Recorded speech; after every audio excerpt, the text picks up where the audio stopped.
애굽으로 내려간 아브라함. 하나님의 말씀은 창세기 12장 10절입니다. 그 땅에 기근이 들었으므로 아브람이 애굽에 거류하려고 그리로 내려갔으니 이는 그 땅에 기근이 심하였음이라. 이 시간에는 애굽으로 내려간 아브라함이라는 제목으로 말씀을 묵상하겠습니다.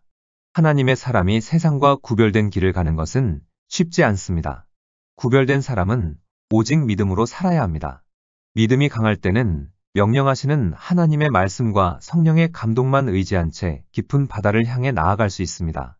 그러나 믿음이 약할 때는 가야 할 험한 길을 버리고 이 세상에서 자신의 몫에 만족하는 사람들과 어울리기도 합니다. 첫째, 그 땅에 기근이 들었다고 했습니다. 하나님께서 아브라함에게 약속하신 가나안 땅에 기근이 든 것을 이해한다는 것은 쉬운 일이 아닙니다.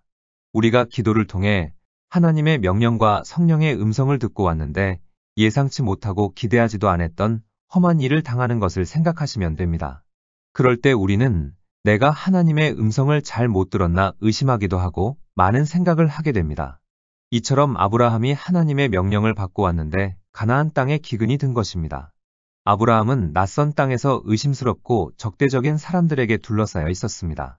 그뿐 아니라 그는 엄청난 규모의 가축을 먹여야 하는 막중한 책임도 지고 있었습니다. 갑작스럽게 기근을 겪는 것은 작은 문제가 아니었습니다. 아브라함은 가나안 땅으로 온 것이 자신의 실수는 아닌지 생각도 했을 것입니다. 그런데 최근에 주신 하나님의 약속을 생각하면 그렇게 생각할 수 없었습니다. 창세기 12장 7절을 보면 여호와께서 아브라함에게 나타나 이르시되 내가 이 땅을 내 자손에게 주리라고 했기 때문입니다. 약속의 땅에 기근이 든 중요한 이유 가운데 하나는 과거에 대한 결과이자 미래에 대한 준비였습니다. 아브라함이 스스로 감당할 수 없을 만큼 많은 것을 가지려는 유혹을 받지 않도록 하기 위해서였던 것입니다. 그러므로 우리도 하나님의 명령과 하나님의 음성을 듣고 주의 길을 가는데 기근이 닥치고 시련과 환란이 올 때에 놀라지 말아야 합니다. 이것은 하나님께서 우리에게 화가 나셨다는 뜻이 아닙니다. 하나님께서 우리에게 시련을 주는 것은 우리를 시험하기 위함이며 신앙의 뿌리를 더 깊이 내리기 위함입니다. 강풍이 불면 나무가 뿌리를 더 깊이 내리듯이 시련을 통해 우리의 신앙이 성장하는 것입니다. 둘째, 아브람이 애굽에 거류하려 하고 내려갔다고 했습니다. 성경에서 은유적으로 애굽은 세상과의 동맹과 육체의 팔에 의지하는 것을 의미합니다. 그래서 성경은 이렇게 기록하고 있습니다. 이사야 31장 1절에 도움을 구하러 애굽으로 내려가는 자들은 화 있을진저 그들은 말을 의지하며 병거의 많음과 마병의 심히 강함을 의지하고 이스라엘의 거룩하신 이를 앙모하지 아니하며 여호와를 구하지 아니하나니. 그러나 성경에는 하나님께서 자신의 종들에게 애굽을 임시 피난처로 삼을 것을 말씀하시는 경우도 있습니다. 야곱이 애굽에 있는 요셉에게 가고 싶었지만 과거의 실수를 되풀이할까봐 주저하면서 가나안 경계 지역에서 결정을 내리지 못하고 있을 때 하나님께서는 이렇게 말씀하셨습니다. 창세기 46장 3절로 4절에 하나님이 이르시되 나는 하나님이라 내 아버지의 하나님이니 애굽으로 내려가기를 두려워하지 말라. 내가 거기서 너로 큰 민족을 이루게 하리라. 내가 너와 함께 애굽으로 내려가겠고 반드시 너를 인도하여 다시 올라올 것이며 요셉이 그의 손으로 내 눈을 감기리라. 그리고 또 오랜 후 신약시대를 보면 주의 천사가 꿈에 요셉에게 나타나서 말했습니다. 마태복음 2장 13절에 그들이 떠난 후에 주의 사자가 요셉에게 현몽하여 이르되 헤롯이 아기를 찾아 죽이려 하니 일어나 아기와 그의 어머니를 데리고 애굽으로 피하여 내가 내게 이르기까지 거기 있으라. 그러나 아브라함은 애굽으로 내려가라는 하나님의 지시를 받지 않았습니다. 그는 가나안 땅에 기근이 들자 자신의 판단대로 행동했던 것입니다. 아브라함은 자신에게 닥친 어려움을 보았습니다. 그는 물에 빠진 사람이 지푸라기라도 잡듯이 가장 먼저 떠오른 해결 방법을 따랐습니다. 그렇게 해서 아브라함은 하늘에 계신 보호자와 의논도 하지 않고 애굽으로 내려갔던 것입니다. 그러나 이것은 치명적인 실수였습니다. 오늘날에도 이와 같은 실수를 하는 사람들이 얼마나 많은지 모릅니다. 두려움이 엄습하는 순간 어려움을 모면하기 위해 의심스러운 방법을 사용합니다. 크리스천 여성이나 남성이 경제적인 어려움을 해결하기 위해 불신자와 결혼하는 것을 쉽게 생각합니다. 크리스천 상인들이 경건치 못한 사람들의 자본을 끌어들이기 위해 그들과 손을 쉽게 잡기도 합니다. 비근한 예로 과거 정부가 오일머니인 이슬람 자본을 끌어들이려고 할 때 한국의 많은 목회자들이 목소리를 높여서 국회에 통과하지 못하고 저지한 적이 있었습니다. 우리가 개인적으로도 보면 생각지도 않은 각종 어려움과 시련을 만나게 되면 기도도 하지 않고 자신의 생각대로 자신의 방법대로 불의한 사람들과 동맹을 맺고 그들과 손을 잡았다가 낭패를 당한 사람들이 있습니다.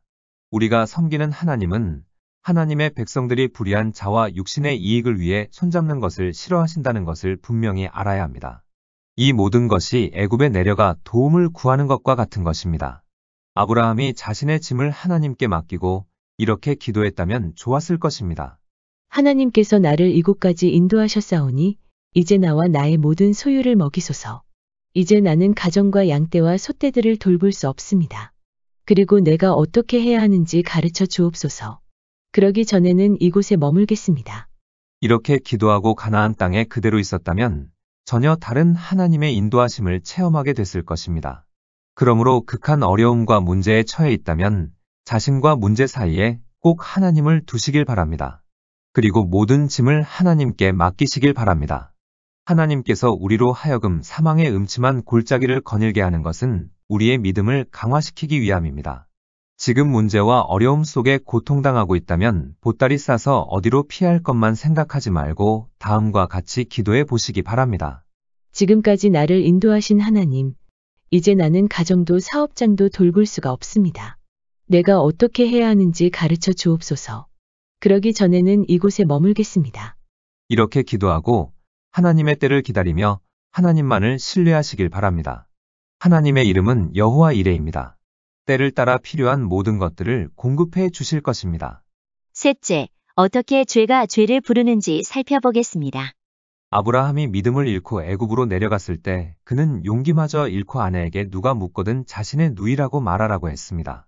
아브라함은 애굽인들의 방탕함을 들어 알고 있었으며 그들이 나이에도 불구하고 상당한 매력을 지닌 아내 사라를 빼앗을까봐 두려웠던 것입니다.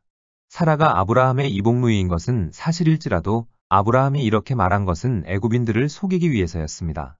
그리고 정말 애굽인들은 아브라함의 말을 그대로 믿고 사라를 바로의 궁으로 취하여 드렸습니다. 아브라함은 변명의 여지가 없는 야비하고 비겁한 짓을 했습니다. 그의 거짓말 때문에 약속의 씨가 위험에 처했던 것입니다. 그런데 이러한 일은 우리의 삶 속에 일어나고 있습니다. 우리가 믿음을 잃고 두려움에 차 있을 때에는 자신만 벗어날 수 있다면, 자신만 살 수만 있다면 가장 가깝고 가장 사랑하는 사람마저 희생시키려고 합니다. 이것이 인간의 악한 본성입니다. 우리가 세상과 타협하면 세상이 우리를 잘 대해 줄 수도 있지만 이것은 우리가 잃은 것에 비하면 아무것도 아닌 것입니다. 창세기 12장 16절에 이에 바로가 그로 말미암아 아브람을 후대함으로 아브람이 양과 소와 노비와 암수 나귀와 낙타를 얻었더라. 아브라함은 아내 사라를 잃고 양과 소와 노비와 나귀를 얻었는데 이를 어찌 아내와 비교할 수 있겠습니까? 애굽에는 제단이 없으며 하나님과의 교제도 없고 새로운 약속도 없습니다. 애굽에는 황폐한 가정과 비열하고 악한 생각만이 있을 뿐입니다. 탕자가 아버지의 집을 떠날 때 잠시 금지된 쾌락을 누릴 수 있을지는 모르지만 사람을 가치 있게 하는 모든 것을 잃어버리고 결국에는 돼지와 같은 신세로 전락하고 말았습니다. 이러한 상황에서는 자신의 온 길을 되돌아가 처음 행위를 가지며 아브라함처럼 애굽에서 나와 자신이 처음으로 제단을 쌓은 곳으로 돌아가는 것 외에는 방법이 없습니다. 쉽게 말하면 신앙의 회복만이 답이라는 것입니다. 아브라함은 애굽에서 실패했으며 이 실패는 그가 본래 어떤 사람이었는가를 보여줍니다. 아브라함은 영웅이 아니었으며 표리부동하고 남을 속이는 사람이었습니다. 이러한 그의 모습은 그의 후손들에게서도 나타나고 있습니다. 하나님께서는 이처럼 흠이 많은 아브라함을 당신의 친구로 삼으셨던 것입니다. 우리도 아브라함처럼 비슷한 실수들을 범할 때가 있습니다. 하나님께서 우리에게 요구하시는 한 가지는 무조건적인 순종으로 완전히 자신을 하나님께 맡기는 것입니다. 이러한 순종이 있을 때 비록 우리의 토양이 척박하고 잡초투성이라고 하더라도 하나님께서는 지금도 우리를 아브라함처럼 풍성한 복을 누리게 하십니다. 우리는 문제와 어려움에 휩싸일 때, 칠흑 같은 무덤에 갇혀 있을 때 하나님과 의논도 하지 않은 채 우리의 생각과 방법대로 길을 가서는 안 됩니다. 어떠한 문제 앞에서든지 기도하며 하나님의 인도하심을 따라야 합니다. 하나님께서는 문제를 통해 우리의 신앙이 강하게 되길 원하고 계십니다. 하나님께서 우리에게 원하시는 것은 무조건적인 순종으로 자신을 하나님께 온전히 맡기는 것입니다. 기도하시겠습니다. 하나님, 어떠한 문제 앞에서든지 기도하며 하나님의 인도하심을 따르는 지혜로운 자들이 되게 하옵소서. 문제와 어려움을 통해 하나님을 더 깊이 만나고 경험하게 하옵소서. 우리의 생각이 어찌하든 하나님의 뜻에 온전히 순종하게 하옵소서. 예수님의 이름으로 기도드립니다. 아멘.